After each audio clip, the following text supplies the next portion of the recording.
네, 그러면 앞 시간에 이어서 여러분 유인물로 나눠준 유형별 연습 문제 7페이지. 자, 10번부터 12번 사이에서 11번 한번 풀어봅시다. 좀 간단한 거 풀어보죠.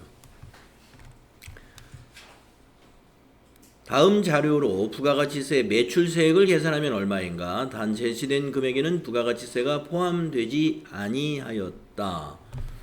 상품의 외산 판매액, 여기가 과세 표준이죠. 공급받는 자에게 도달하기 전에 파손된 재화는 과세 표준에 포함될 수 없습니다. 상가 임대 용역에 대한 간주 임대료, 네, 간주 임대료 과세 표준이에요. 자, 그러면은 여기에 10%가 매출세액이잖아요. 그래서 15,000원에 10% 하면은 아니야, 15만원에 10% 15,000원하고 여기에 11,000원. 그래서 26,000원이 답이 되겠네요. 3번 되겠습니다. 자, 그러면 답원에 있는 이 간주 임대료 한번 질문 드려볼까요? 간주 임대료. 간주 임대료에 대해서 우리 부가세 이론할 때 제가 설명드렸나요? 왜 안 나왔죠? 아, 우리 이론에서 그게 없었던가요?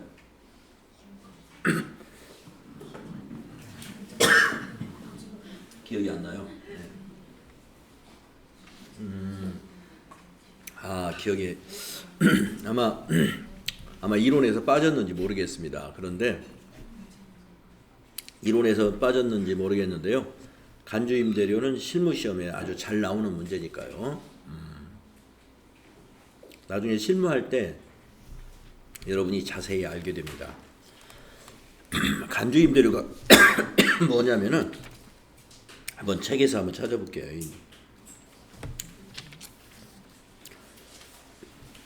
매출세액에서 나오는 건데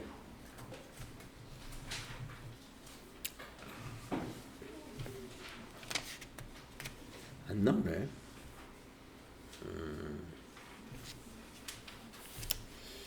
네, 이론에서 빠졌네요.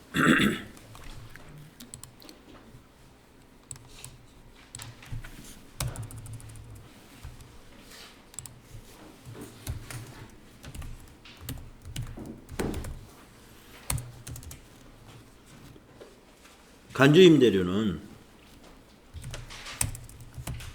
임대사업자 부가가치세 신고 시에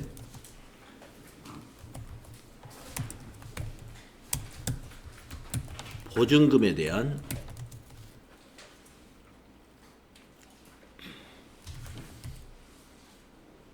이자를 수익금으로 간주하여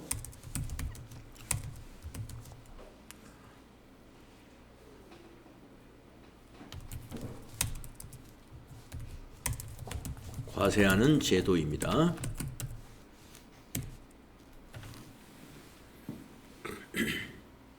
자, 임대사업자가 이게 간주 임대료에 대한 것을 신고해야 돼요. 그래서 우리가 이제 임대사업자의 부가가치세 신고 시에 간주 임대료가 포함됩니다. 자, 어떻게 계산하냐면 여기 설명한 대로 부가가치세 신고 때 임대사업자가 받아놓은 보증금이 있죠. 보증금. 그러면 이제 보증금을 받아가지고 과세관청에서는 어떻게 판단하냐면 그 보증금을 받아서 은행에 넣어놨다 이렇게 판단해요. 그러면 그 보증금을 지금 은행에 넣어놨으니까 은행에서 이자가 붙었겠죠. 그 소득에 대해서 과세하는 거예요.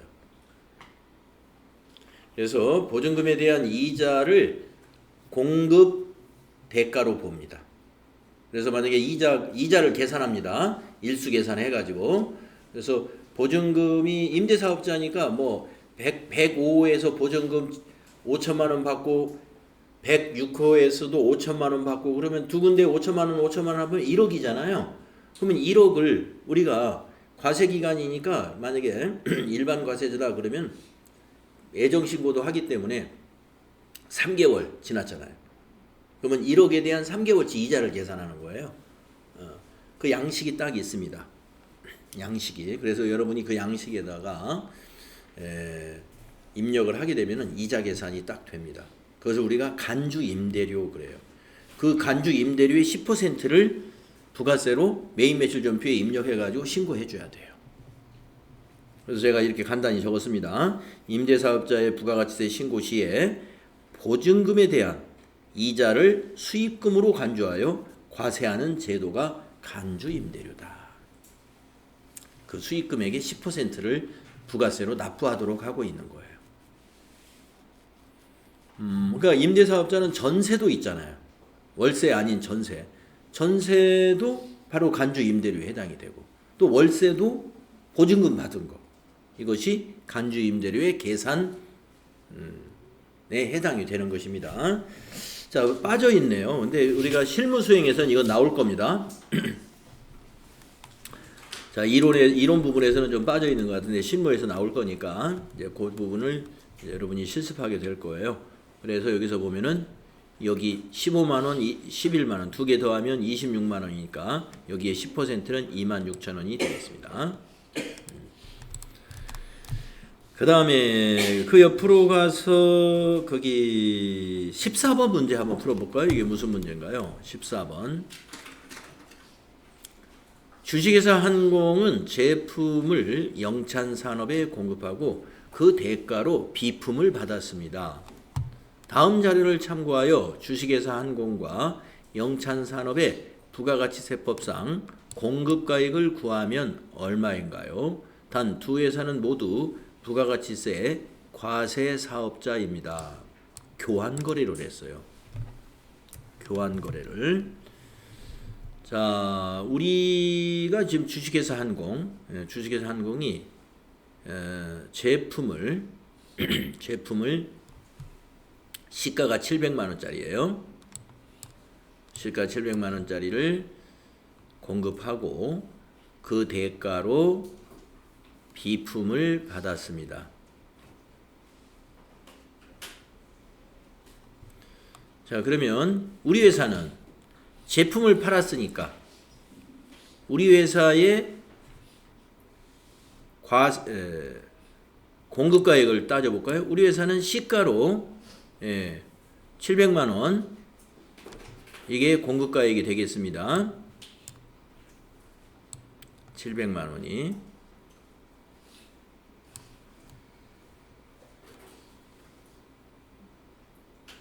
자, 영창산업은 비품을 우리에게 줬어요. 비품을. 그러면 영창산업은 비품을 처분한 걸로 회계 처리를 해야 되거든요. 비품을 처분한 것으로. 그러면 영창산업은 비품을 700만 원짜리를 받고 교환거래로 한번 판단을 해보시면은 장부금액이 대변에 600만 원이란 말이에요. 600만 원. 600만 원이고 돈은 700만 원을 받았어요. 돈은 700만 원. 그러면 영창산업에 한번 분계를 한번 써봅시다. 좀 헷갈리니까.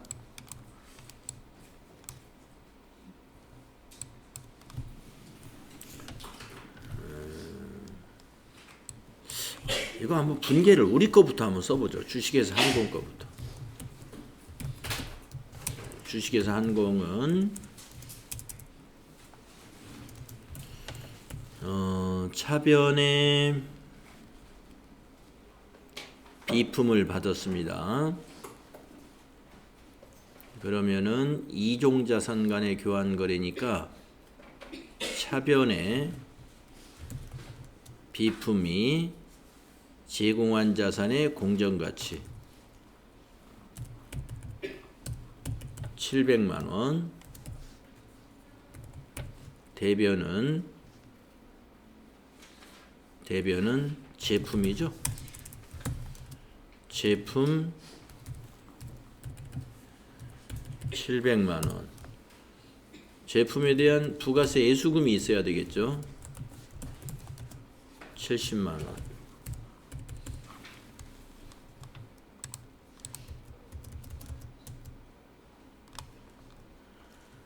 그러면은 비품이 부가세 예수금을 포함해서 받은 걸로 봐야 되겠죠. 770만 원 이렇게. 자, 이종자산 간의 교환 거래는 제공한 자산의 공정가치를 취득한 자산의 취득원가로 본다고 그랬잖아요. 그래서 제공한 자산의 공정가치가 700이에요. 시가가. 부가세가 있기 때문에 부가세까지 주식회사 한공에서는 이게 제품을 매출한 거니까 부가세 예수금으로 인식하고 비품의 취득원가는 부가세 예수금을 포함해서 비품으로의 취득원가로 보면 되겠습니다. 자, 그래서 주식회사 한공의 공급가액은 요거 700만 원이 공급가액이죠. 그 다음에 영창산업을 한번 볼까요? 영창산업은 받은 게 제품을 받았어요. 우리 제품을. 그러면 우리 회사의 제품이면 영창산업은 이 제품이 뭘까요?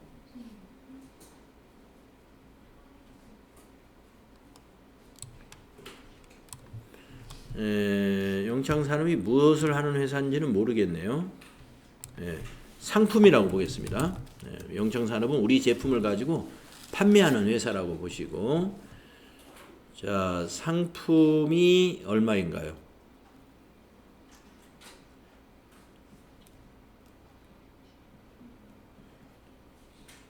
이종자산의 교환거래는 제공한 자산의 공정가치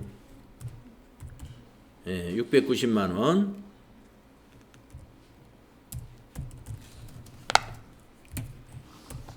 그리고 대변은 비품을 팔았죠. 비품의 장부 금액이 600만 원이에요. 600만 원. 그리고 부가세 예수금 60만 원. 그러면은 차변의 합계가 안 맞는데?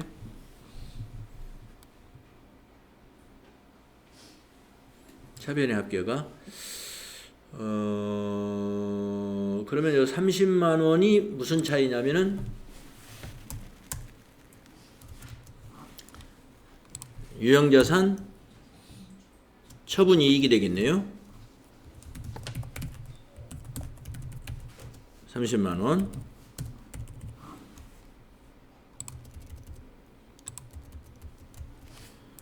자, 이렇게 분계를 한번 써봤는데 이 문제에서는 영창산업의 공급가액은 600만 원이고 한공의 공급가액은 700만 원이다.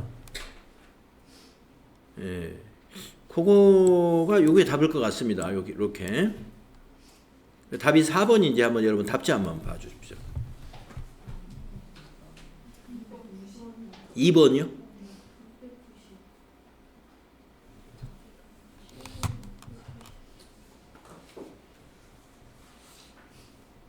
2번이다.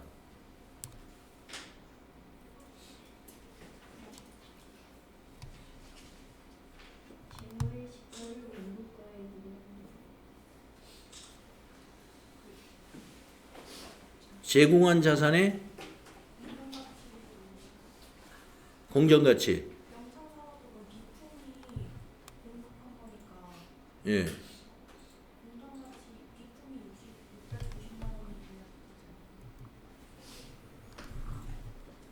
우리가 메인 매출 전표를 입력할 때 부가세가 과세되는 것은 시가로 과세가 돼요. 네. 시가로 과세가 되고 밑에 그 회계 처리는 이렇게 해야 되는 게 맞습니다.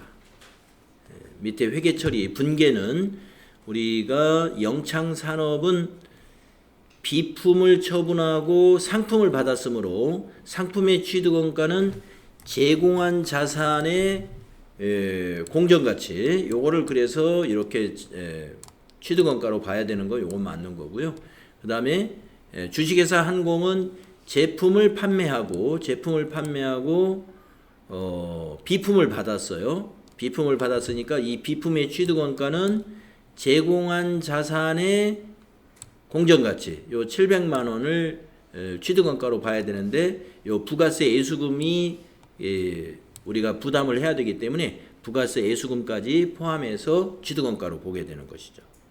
네, 그래서 요거는 밑에 있는 아래에 있는 회계처리 문제이고 회계처리 문제이고 자, 이 문제에서 질문은 위에 있는 부가가치세의 공급가액에다가 얼마를 입력해야 되느냐 하는 문제인데 그 부분은 요게 시가로 부가세가 계산돼야 된다. 네, 그게 맞는 것 같습니다.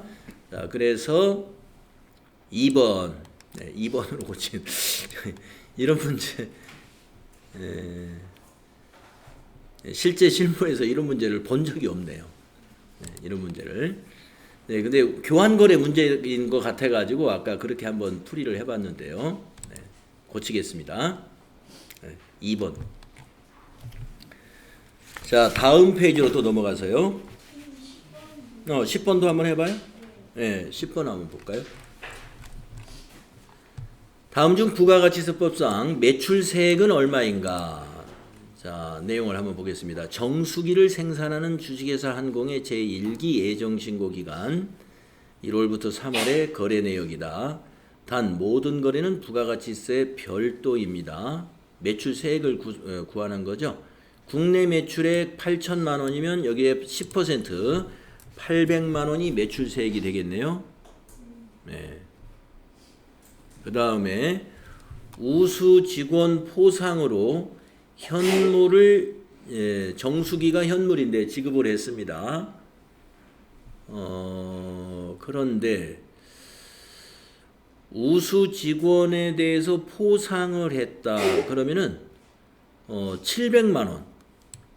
우리가 이제 시가로 과세를 합니다. 시가로. 그래서 700만 원에 대한 10% 70만 원이 되겠습니다. 70만 원. 그 다음에 수출액에 대한 것은 매출세액이 없죠. 네, 수출액은 영세율이기 때문에 매출세액이 없습니다. 그래서 매출세액을 구하라 그랬으니까 870만 원. 2번이 되겠습니다. 2번이.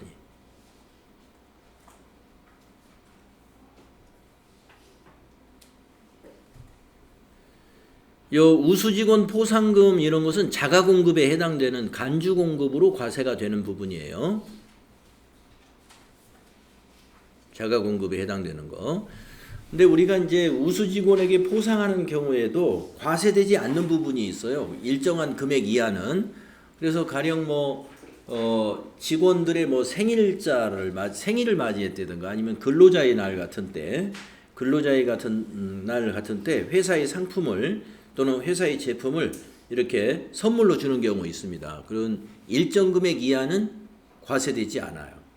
근데 여기서는 지금 그런 규모를 얘기하지 않았고 700만 원짜리 정수기니까 우수 직원에게 700만 원짜리 정수기를 준다. 그럼 이거는 과세가 될 것 같습니다. 네. 그래서 아마 10만 원 이내인가 그렇게 돼 있어요. 10만 원 이내. 좀 내용을 찾아봐야 되는데 이렇게 고가인 경우는 과세를 합니다.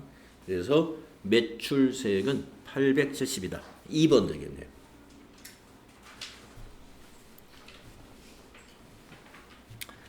네, 다음 페이지로 또 넘어가 볼까요?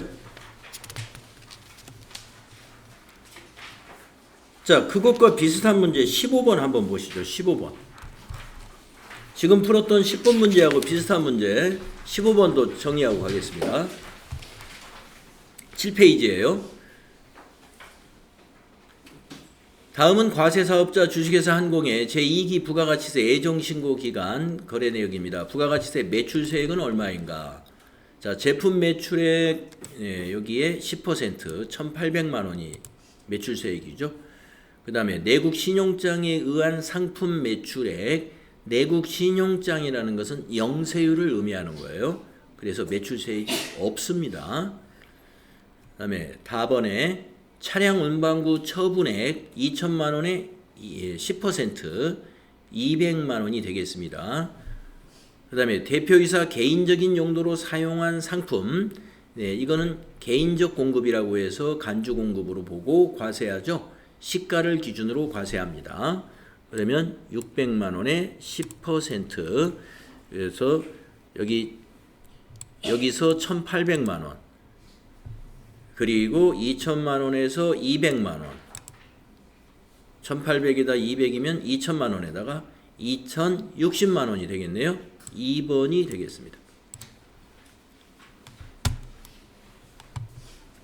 2,060만 원. 자, 다음 페이지로 넘어가서요.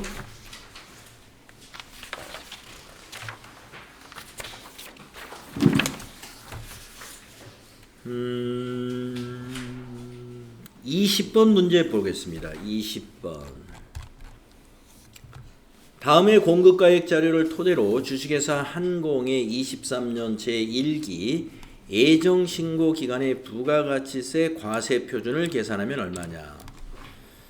갑은 광고 선전용으로 무상 제공한 견본품. 견본품은 우리가 과세하지 않습니다. 네, 견본품은 제외. 공급으로 보지 않는 거고요. 나번 공급받는 자에게 도달하기 전에 파손된 재화, 이것도 과세 표준 아닙니다. 파손됐기 때문에. 그 다음에 다번 상품 국내 매출액 400만 원, 그런데 매출 할인 100만 원 차감 전이다. 그러면 여기서는 100만 원을 차감해야 되겠네요. 그래서 과세 표준이 다번에서는 300만 원이 과세 표준이 되겠고요. 그 다음에 라번 상품 수출액. 수출액은 과세 표준이죠. 그래서 200만 원 과세 표준. 300과 200을 더하면 500만 원이 되겠습니다. 과세 표준은 4번이다. 자, 다음 페이지로 넘어가서요.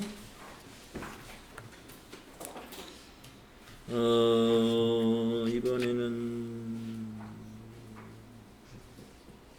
24번 한번 볼까요? 24번.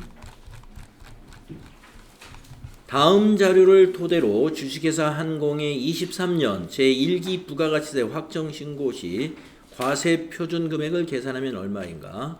주어진 자료에는 부가가치세가 포함되지 않았다. 자, 제품 매출의 과세 표준이죠? 네, 5천만 원 전부 과세 표준. 국가에 무상으로 기증했다 그러면 면세. 과세 표준이 아니죠. 면세니까. 세 번째, 화재로 인해서 소실된 제품, 비과세, 과세 표준 아닙니다. 다음에 중고 기계 장치를 처분했어요. 1,000만 원에. 그러면 이것도 과세 표준이죠. 그래서 5천만 원, 1,000만 원 더해서 6천만 원이 부가세의 과세 표준이 되겠습니다. 그 다음에 그 옆에 있는 문제 중에서 27번 문제 한번 볼까요? 27번. 27번이 어떤 문제인가? 다음 자료를 토대로 주식회사 한공의 23년 제2기 부가가치세 확정 신고 기간에 부가가치세 매출세액을 계산하면 얼마인가? 단 주어진 자료의 금액은 부가가치세가 포함되어 있지 않은 금액이며 세금 계산서 등 필요한 증빙 서류는 적법하게 발급하였거나 수령했다. 자, 그런데 이렇게 날짜가 있는 표의 경우에는 날짜부터 먼저 체크하세요. 자, 과세 기간이 2기 확정이라고 그랬습니다. 그러면은 10월 1일부터 12월 31일이 과세 기간이기 때문에 9월 29일은 2기 예정이니까 요건 제외가 되고요. 자, 10월, 11월, 12월 요 세 개만 가지고 판단하면 되겠습니다. 왜냐하면 9월 29일 거는 2기 예정 때 신고를 했다고 봐야 돼요. 그래서 매출세액을 계산하라 그랬으니까 외상 매출액 3천만 원에 대해서 매출세액은 300만 원이죠. 그 다음에 11월 7일 날 매입세 공제를 받은 재화를 거래처에 증여했어요. 사업상 증여했군요. 시가로 과세하게 됩니다. 그러면 300만 원이 시가니까 30만 원이 매출세액이 되겠습니다. 그 다음 12월 19일 건 공급 대가의 지급이 지체되어 받는 연체이자. 연체이자는 과세를 하지 않아요.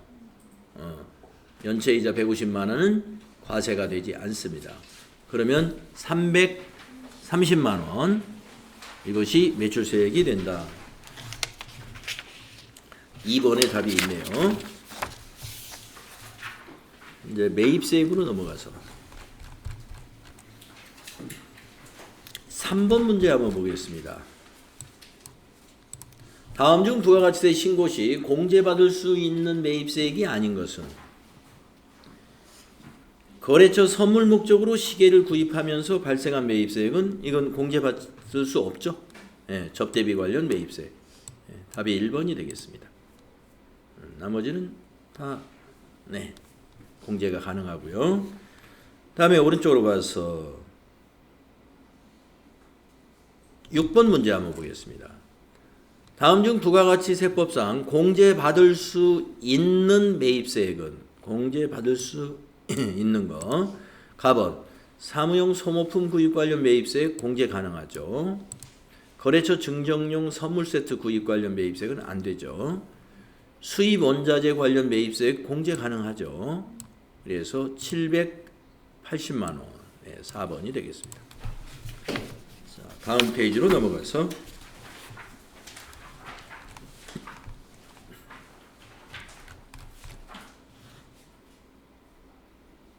9번 문제 한번 보겠습니다.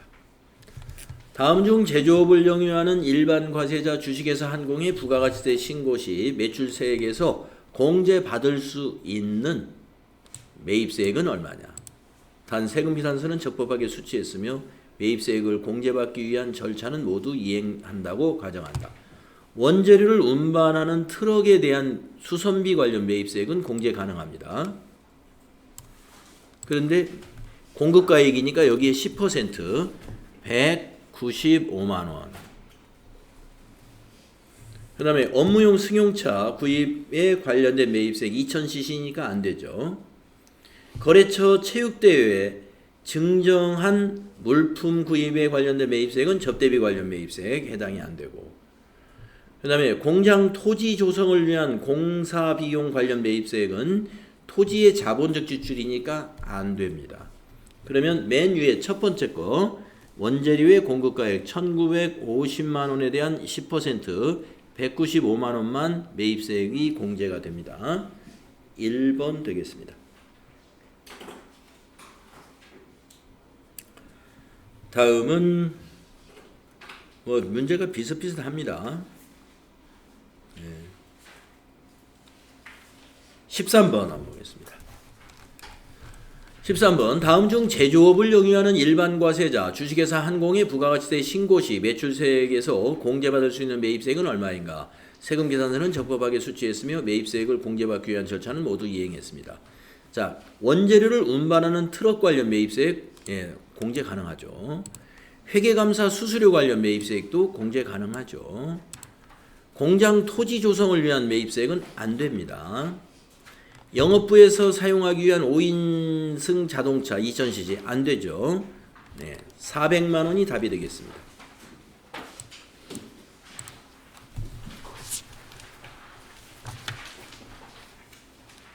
자, 다음 페이지 넘어가서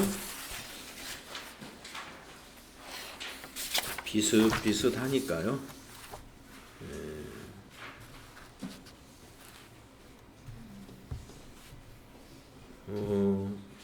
특별히 다른 문제가 안 보이죠. 그러면 18번 문제 납부세액 계산하는 겁니다. 18번으로 가겠습니다. 나머지 다 비슷비슷한 것 같고요. 자, 18번 다음은 컴퓨터 제조업을 영위하는 주식회사 한공의 23년 1기 부가가치세 확정신고 기간 자료입니다. 이를 토대로 부가가치세 납부세액을 계산하면 얼마인가? 모든 거래 금액은 부가가치세가 포함되어 있지 않고 필요한 세금 계산서는 적법하게 수취했습니다. 자, 납부세액이라는 건 매출세액에서 매입세액을 빼는 거죠.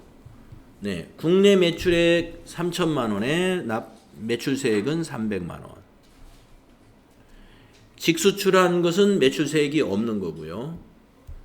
컴퓨터 부품 매입세액, 여기서부터 이제 매입세액이네요. 1,100만 원이 매입액이 1,100만 원이면 110만 원이 매입세액. 110만 원. 그리고 배달용 1톤 트럭 구입액이 1,500이면 150만 원이 매입세액. 거래처 증정용 선물 구입액이면 매입세액 대상이 아닙니다. 자, 그러면 매출세액 300에서 매입세액 260만 원을 빼면 되겠네요. 그러면 40만 원이 납부세액이 되겠죠? 네, 2번이 답이 되겠습니다. 자, 넘겨가시고 13페이지에 21번 문제 한번 보겠습니다. 다음 중 부가가치세법상 세금계산서에 대한 설명으로 옳지 않은 것은 작성 연월일은 필요적 기재사항이죠. 2번 택시 운송 사업자는 세금계산서 발급 의무가 면제되죠. 3번 세금계산서는 공급 시기에 발급하는 것이 원칙이죠. 4번 전자세금계산서 발급 명세는 전자세금계산서 발급 후 10일 이내에 아니고 다음 날까지죠. 발급 후 다음 날까지입니다. 그래서 4번이 옳지 않다. 다음은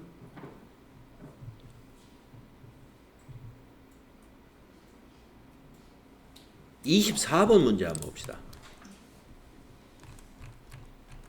다음은 부가가치세 과세 사업자인 주식회사 한공의 세금계산서 발급 내역이다. 이 중 세금계산서를 잘못 발급한 것은? 자, 1번 주식회사 한공은 4월 5일 날 계약금 10만 원을 받고 그와 동시에 10만 원에 대한 세금계산서를 발급했습니다. 그리고 주문한 상품은 6월 5일에 인도할 예정입니다. 네, 계약금 받고 세금계산서 발급할 수 있습니다. 다음에 2번 주식회사 한공은 4월 27일 상품을 인도하고 대금은 2개월 후에 받기로 했어요. 외상 판매했군요. 주식회사 한공이 6월 27일에 대금을 받으면서 그와 동시에 세금계산서를 발급하였다. 네. 과세기간이 같긴 합니다. 그러나 이 발급은 말이죠. 대금을 받는 날 발급하는 것이 아니라 공급일이 속하는 다음 달 10일까지는 발급해야 정상 발급이에요. 네. 그래서 이 경우는 지연 발급에 해당이 됩니다. 네. 지연 발급. 다음에 3번 주식회사 한공은 4월 6일과 4월 25일에 두 번의 상품을 공급하고 5월 10일에 월합계 세금계산서를 작성 연월일을 4월 30일로 해서 발급했습니다. 네, 이거 정상 발급이죠. 네, 월합계 세금계산서는 이런 식으로 발급하는 거죠. 그 다음에 4번 주식회사 한공은 5월 2일에 상품을 공급하고 세금계산서 작성 연월일을 5월 2일자로 기재하여 6월 10일에 세금계산서를 발급했다. 이거 잘못 발급했네요. 예. 6월 10일에 발급할 때는 5월 말일로 해서 발급을 해야 되는데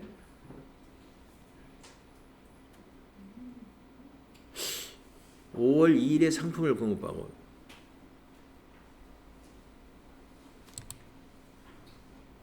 요건 공급 건수가 한 건이니까 이렇게 해도 발급이 될까요? 아까 3번은 두 건이기 때문에 두 건이기 때문에 작성일자를 4월 30일로 했는데 4번 가능하겠죠? 다음 달 10일까지 발급했으니까. 그래서 2번은 지연 발급에 해당이 되기. 여러분 답지 한번 보십시오. 24번. 2번이에요? 그래서 4번은 공급이 한 건이기 때문에 5월 2일로 작성일자를 5월 2일로 해서 다음 달 10일까지 발급해도 정상 발급이다. 3번은 공급 시기가 4월 6일, 4월 25일 두 건이기 때문에 우리 작성일자를 4월 말일로 해서 월합계 세금계산서는 말일로 해야 되고 한 건일 때는 그날로 해서 다음 달 10일까지 발급하면 됩니다. 자, 2번은 우리가 발급이 되긴 됐는데 지연 발급이기 때문에 우리가 정상 발급은 아니다. 자, 25번도 한번 풀어보겠습니다. 전자세금계산서 관련된 설명으로 옳지 않은 것은 1번 전자세금계산서 의무발급 대상이 아닌 사업자도 전자세금계산서를 발급할 수 있죠? 1번 맞았고 2번 전자세금계산서를 발급하였을 때에는 그 발급 명세를 발급일이 속하는 달의 다음 달 아니죠. 다음 달 10일이 아니라 바로 다음 날까지 전송해야 됩니다. 그래서 2번이 옳지 않습니다. 3번 법인사업자는 의무적으로 전자세금계산서를 발급해야 하죠. 4번 관할 세무서장은 개인사업자가 전자세금계산서의 의무발급 개인사업자에 해당하는 경우 전자세금계산서 의무발급해야 하는 기간이 시작하기 1개월 전까지 그 사실을 해당 개인사업자에게 통보해야 한다. 통보가 오게 돼 있어요. 직전 연도의 매출액을 가지고 개인사업자에게 의무발급 대상자가 되면은 통보가 갑니다. 그래서 2번이 잘못된 것이죠. 다음 페이지로 넘어가 볼까요?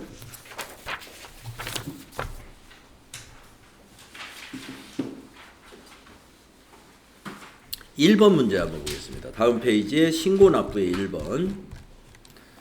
다음 중 부가 가치세의 신고납부에 대한 설명으로 옳지 않은 것은 1번 개인사업자의 예정신고는 고지납부가 원칙이죠.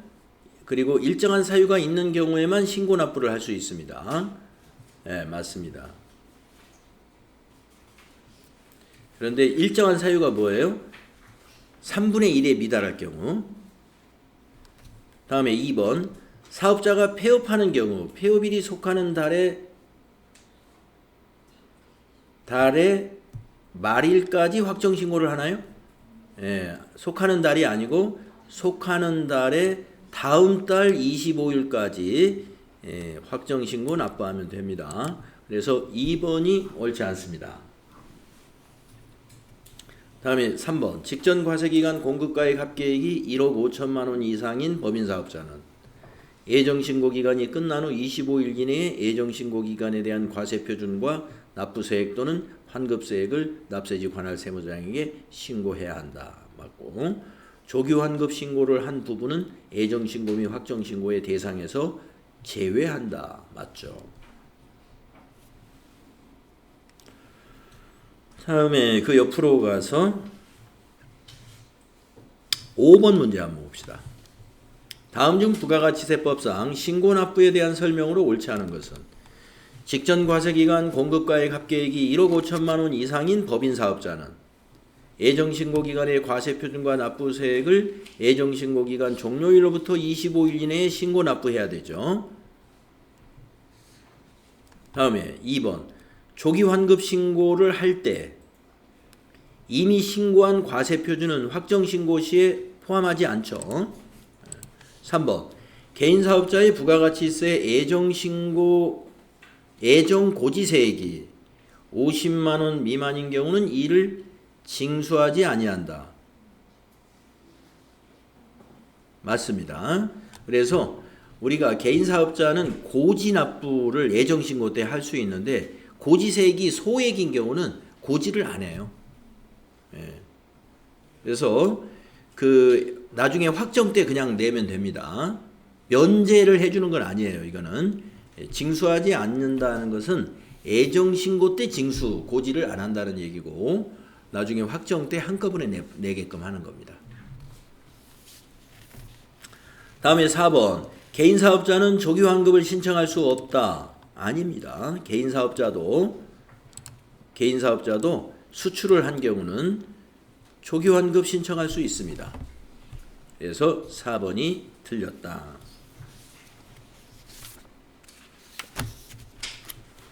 다음 페이지로 넘어가서요.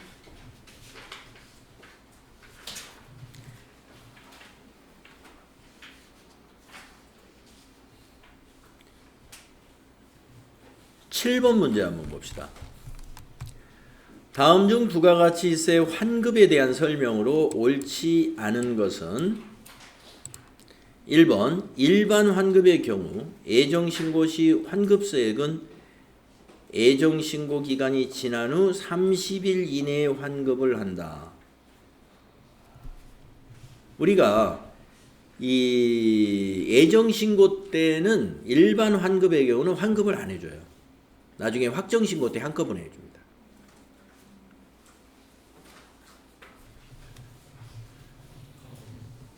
그리고 기간은 30일 이내에요. 애정신고 때도 환급 2, 3, 4번 읽어보겠습니다. 영세율을 적용받는 경우에는 조기환급 대상이 된다. 맞고요.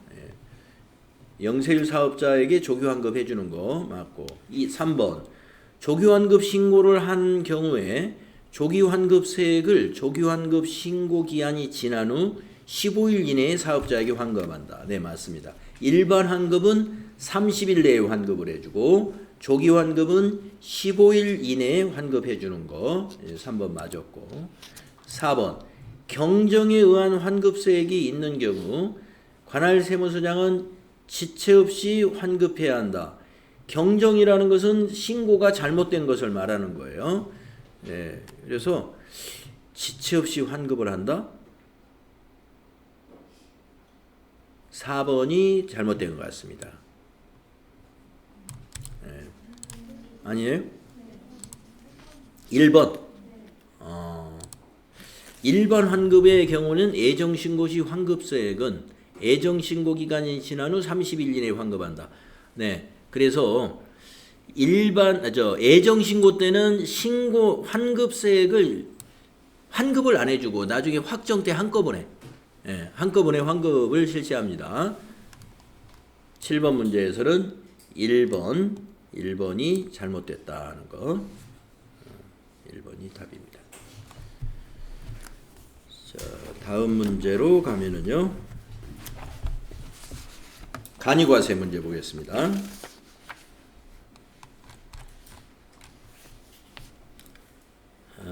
간이과세 이제 2번 문제 한번 보겠습니다. 다음 중 간이과세자에 해당하는 자는 변호사업을 영위하는 개인사업자로서 직전 연도의 공급 대가가 7천만 원, 7천만 원이다 라고 하더라도 우리가 변호사업은 전문 서비스업이라고 그랬죠. 그래서 업종이 변호사업이면 간이과세자를 할 수 없다 하는 거 알고 계시고요. 해당하는 자를 찾으라고 그랬죠. 자, 2번 양복점업을 영위하는 개인사업자로서 직전 연도의 공급대가가 7천만 원이면은요 8천만 원 미만에 해당이 되죠. 그래서 2번 간이과세자에 해당이 됩니다. 다음은 3번 음식점업을 영위하는 개인사업자로서 직전 연도의 공급대가가 9천만 원이잖아요. 8천만 원을 초과했죠. 그래서 안 되고. 그 다음에 4번은 재생용 재료 수집 판매업을 영위하는 법인사업자로서 직전 연도의 공급대가가 재생용 재료 수집의 경우에는요 4,800만 원을 이하이어야만이 간이과세자가 될 수 있습니다. 그래서 7천만 원이기 때문에 안 됩니다. 네. 그래서 가능한 것은 2번이었어요.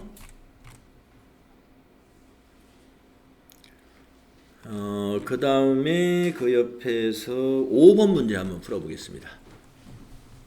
다음 중 부가가치세법상 간이과세 제도에 대한 설명으로 옳지 않은 것은 1번 법인사업자는 간이과세에 대한 규정을 적용받지 못하죠. 2번 간이과세를 포기하고 일반 과세자가 되면 간이과세를 포기한 날부터 5년이 되는 날까지는 간이과세자에 대한 규정을 적용받지 못한다. 이거 5년인지 3년인지 3년.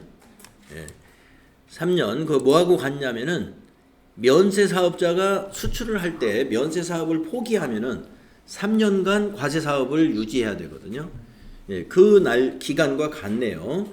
간이 사업을 포기했을 때는 일반 과세자가 되면은 3년간은 간이 과세자에 대한 규정을 적용받지 못하고 일반 과세자를 유지해야 된다.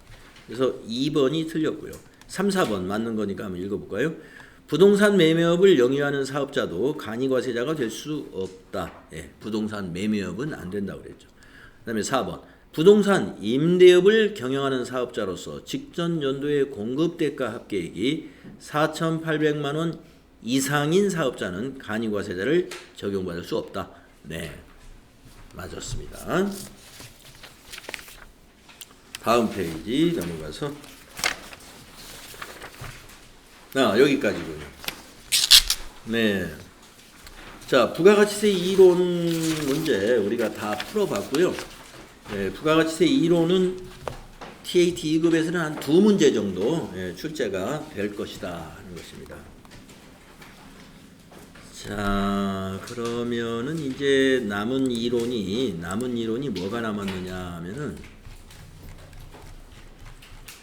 소득세 이론이 남았어요. 소득세 이론. 그래서 107페이지로 한번 넘어가 보겠습니다. 107페이지.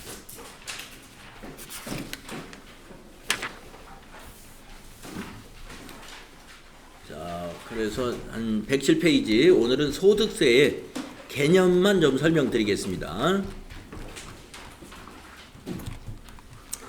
이제 이론이 이제 소득세 하나 남아왔으니까요. 소득세 개념은 아마 내일 다 끝날 수가 있습니다. 이제 오늘 내일 4시간? 어려울 것 같다. 한 10시간 정도 아마 걸렸던 것 같은데 하여튼 해보겠습니다. 뭐 시간은 좀 더 걸려도 상관없어요. 지금 우리가 진도가 느리는 건 아니에요. 자, 우리가 이제 부가가치세 이론을 넘어서 이제 소득세의 개념을 이제 공부하게 되는데요. 이 소득세는 TAT 2급에서 굉장히 중요합니다. 네. 소득세가 이론에서도 부가가치세보다 더 많이 나와요. 문제가 3문제 정도 나오고 또 실무에서도 한 30점 정도가 소득세 부분입니다. 그래서 중요하니까요. 자, 먼저 소득세란 무엇이냐? 소득세는 개인이 얻은 소득에 대해서 부과하는 조세가 소득세입니다. 그래서 제가 여러분에게 그 세금을 분류하는 거 요거 부가가치세 설명드릴 때 이거 한번 여러분에게 설명드린 적이 있나요? 기억나시죠? 그래서 지금 이제 이 소득세가 소득에 관한 세금이에요. 그래서 우리나라에서 지금 소득에 대해서 과세하는 세금이 2가지가 있는 겁니다. 우리가 배울 이 소득세하고 그 다음에 법인세가 있죠. 개인의 소득에 대해서 과세하는 것이 소득세이고 법인의 소득에 대해서 과세하는 세금을 우리가 법인세라고 합니다. 그러니까 엄밀히 말하면은 우리가 소득세라는 것은 개인 소득세이고 법인세라고 하는 것은 법인 소득세라는 얘기죠. 그래서 소득에 대해서 과세하는 소득이 2가지가 있는데 개인의 소득에 대해서 과세하는 세금이 개인 소득세. 그래서 그냥 소득세라고 부르면 돼요. 자, 그러면 다시 교재로 가가지고 우리나라 소득세의 특징을 한번 살펴보겠습니다. 첫째, 소득 원천설에 따른 과세를 하는 겁니다. 소득 원천설에 따라서 과세한다는 말은 뭐냐? 제한적으로 과세한다는 거예요. 제한적으로 열거된 소득에 대해서 과세한다 하는 것을 원칙으로 하고 있어요. 만약에 제한적으로 과세하지 않으면 열거할 필요가 없이 1년에 한 번씩 개인의 재산을 신고하게 하면 되겠죠. 개인의 재산을. 그러면 포괄적으로 과세할 수가 있습니다. 자, 여러분 개인의 A라는 사람이 재산 신고하게 하는 거예요. 재산 신고. 그러니까 우리가 그 고위직 공무원들을 재산 신고하는 거 여러분 방송에 뉴스에서 보셨잖아요. 그런 식으로 전 국민을 재산 신고하게 하면 되는 거예요. 그러면 지난 과세 기간에 재산이 가령 5억인 사람이 있었는데 이번 과세 기간에 재산 신고할 때 7억을 만약에 신고했네요. 그러면 재산이 얼마 증가했어요? 2억 증가했죠? 그러면 2억에 대해서 과세하는 거. 이게 이제 여기서 말하는 소득 원천설이 아닌 총 재산 증가설에 따른 과세 방식이거든요. 근데 우리나라는 그런 방식으로 과세하지 않고 열거된 소득에 대해서만 과세를 합니다. 그래서 법령에서 제한적으로 열거된 소득에서 과세한다. 그래서 이걸 열거주의라고도 해요. 소득 원천설, 이것을 열거주의에 의한 과세 방식이다. 다만 예외적인 것도 있어요. 이자소득이나 배당소득과 같은 금융소득은 열거되지 않은 것이라 하더라도 유사한 소득에서 과세하는 유형별 포괄주의를 채택하기도 합니다. 그래서 열거된 소득에 대해서 과세를 하기도 하고 또 유형별 포괄주의를 채택하기도 한다. 다음에 두 번째, 소득의 종류에 따른 과세를 합니다. 소득의 종류별로 과세한다는 뜻이에요. 그러면 우리 개인소득세의 소득의 종류는 밑에 표가 있어요.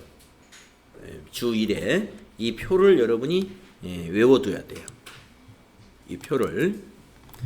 자, 어떻게 외우느냐? 요 주 1에 있는 표가 소득세의 세목의 종류거든요. 그래서 여기 보면은 이 6개 소득은 한 칸에 모아놨잖아요. 이자소득, 배당소득, 사업소득, 근로소득, 연금소득, 기타소득. 이 6가지를 종합과세 세목이라고 그럽니다. 이 종합과세 세목이라고 하는 이유는 뭐냐면은 이 6가지 소득은 소득별로 원천징수는 하되 나중에 확정신고를 5월 달에 할 때 6가지 소득을 합산해서 과세하는 것을 원칙으로 한다 해서 종합과세 세목이라고 해요. 그래서 종합과세 세목 6가지가 있습니다. 2배사 근연기라고 해요. 2배사 근연기. 첫자 외우는 방식으로. 이자 배당, 사업, 근로, 연금, 기타를 2배사 근연기. 종합과세 세목에 해당이 됩니다. 자, 그리고 이 종합과세 세목 안에는 분리과세를 하는 경우가 있어요. 이제 차차 배우게 되는데 분리과세는 종합과세 세목이지만 종합과세를 안 하는 겁니다. 예외로 하고 있어요. 어떻게? 특정 소득에 대해서만 분리과세를 주는데 원천징수로서 과세를 종결한다.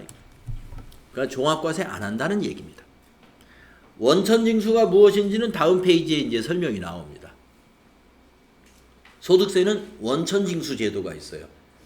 부가가치세에서는 원천징수라는 말이 없었죠. 근데 소득세는 원천징수라는 게 있고 부가가치세에서는 거래징수라고 표현을 합니다. 부가가치세를 누가 징수하냐면 공급하는 자가 징수하잖아요. 거래가 발생했을 때. 그래서 거래가 발생했을 때 사업자, 공급자가 징수한다 해서 거래징수. 근데 소득세는 원천징수라는 표현을 해요. 원천징수는 뭐냐면은 소득 금액을 지급하는 자가 징수한다. 소득 금액을 지급하는 자가. 그러니까 국가를 대신해서 징수해 주는 거예요.